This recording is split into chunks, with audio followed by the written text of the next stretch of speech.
And the issue of race, ethnicity in that seat, and for example, Charlie Rangel is half Puerto Rican, Rangel. He has never seemed to connect to that, at least visibly.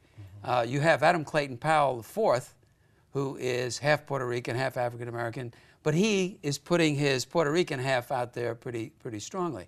And we see that Vincent Morgan seems to be a person of mixed race, but you know, there's no clear Latino element. Shouldn't this be a Latino seat now that the demographics have changed so dramatically, Jose? It used to be that people thought that way because there was a level of confidence that they had that if the elected person was of the same race as the majority of people in the district, that somehow there'd be a more alignment of the work of that representative with the needs of that district. But we found out over the years that very often it doesn't happen, that you elect people from your own race and ethnicity and you find that they sometimes do even more horrible things than those who are not. So, sad to say. Sad to say, but true. So over the years, people have begun to understand that you do have to analyze the platform.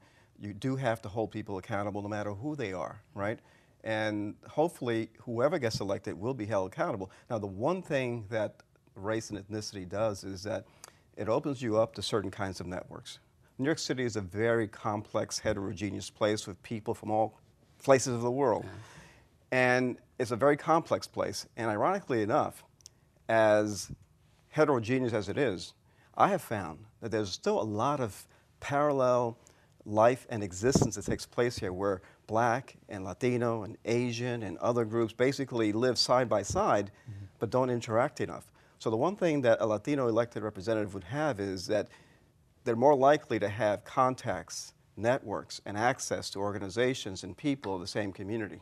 And that's an advantage for a community that has a lot of Latinos or any other group. So in that sense, yes, there is some importance, but I don't know how much importance to give it.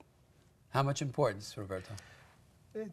Here's, and Jose makes a valid point, but this is what my take is on this. I think it's very simple in a sense that we have plenty of qualified elected officials in the district. But because of the wheeling and dealing that goes on in politics, some person, Melissa Marc-Viveritos, is very qualified to run. Council member from East Harlem. Adriano Espaillat, assemblyman who's running for state senate. We have Dr. Guillermo Linares, who's a Latino who could possibly have made a run at it.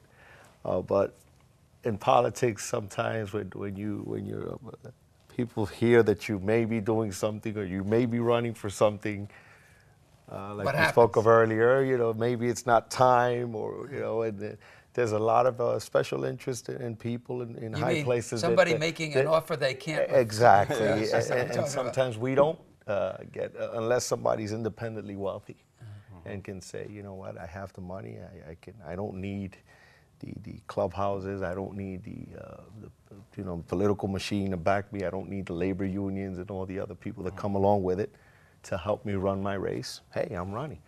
But unless you have that type of person who can self-fund the campaign, what's going to happen is sometimes a person, in this case a Latino or Latina, that may think twice before running because of all the stuff that goes on behind the scenes, you know, where, hey, maybe not now, or I'm thinking about possibly retiring in 4 years, then it'll be your turn, and when, you know, and who knows?